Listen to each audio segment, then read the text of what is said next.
കൈയടിച്ച് മാത്രം സ്വീകരിക്കാവുന്ന പോരാട്ടങ്ങളുടെ നടുത്തളത്തിലേക്ക് 14 കായിക പടയാളും എണ്ണം പറഞ്ഞ വേദികളും എണ്ണിയാലൊടുങ്ങാത്ത ആരാധകരെ മാർപ്പുകളിലേക്കുന്ന കളിത്തട്ടം കാലം കൈകൂട്ടിയ പോരാട്ടത്തിന്റെ നടുത്തളത്തിലേക്ക് പാഞ്ഞെടുത്ത്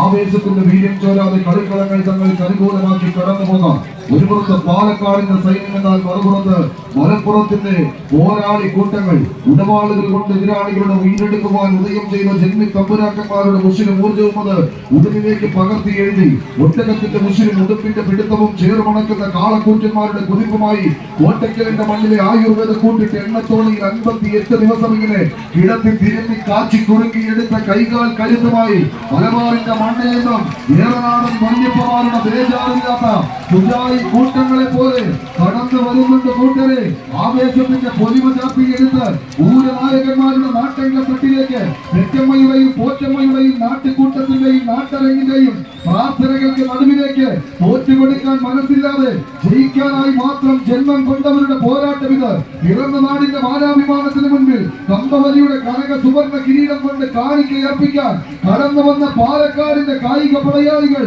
മറുപുറത്ത് സ്വാതന്ത്ര്യത്തിന്റെ രണഭൂമികയിൽ നിന്ന് കരൾച്ചോര കൊണ്ട് ചരിത്രമെഴുതി ജീവൻ വെറും പതിന് പോലെ പകർത്തു കൊടുത്ത ദേശാഭിമാനത്തിന്റെ മറ്റയും മാംസവും പിടഞ്ഞു വീണ ഏറനാടിന്റെ പോരാട്ട ഭൂമികയിൽ നിന്ന് ചുടുരക്തം വീണ ചുവന്ന മണ്ണിൽ നിന്ന് കാലെടുത്ത് വെച്ച് കടന്നെത്തിയ കാലാൽ പടയണികളുടെ തേരോട്ടത്തിലേക്ക് കൈയടിച്ചൊന്ന് സ്വീകരിച്ച് അവസാന ഇഞ്ചിൽ ആടി പറയുന്ന പടയോട്ടത്തിന്റെ ആക്കം കൂട്ടുന്ന ഒരു പോരാട്ടത്തിലേക്ക് ആൾക്കാരെ പരാജയപ്പെടുത്തും.